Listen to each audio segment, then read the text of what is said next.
শুক্রবার মধ্যরাতে রিয়াদ ওয়াদি আল হানিফায় বাউল গানের আসর বাউল আড্ডা অনুষ্ঠিত। ঢাকা থেকে আগত শিল্পী নূর কাজল, রিয়াদের রেনু সরকার, ইমন বাউল, সিরাজ সরকার, রিপন সহ জনপ্রিয় শিল্পীরা গান পরিবেশন করেন।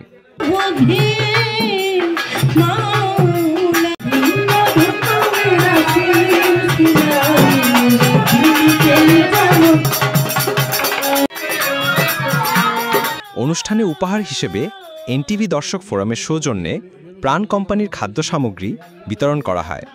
রাজনৈতিক ও সামাজিক ব্যক্তিত্ব আলী নূর রনির উপস্থাপনায়, ইকবাল ও রাকিবের সহযোগিতায় বিপুল সংখ্যক প্রবাসী দর্শক গভীর রাত পর্যন্ত আনন্দ আড্ডায় গান উপভোগ করেন।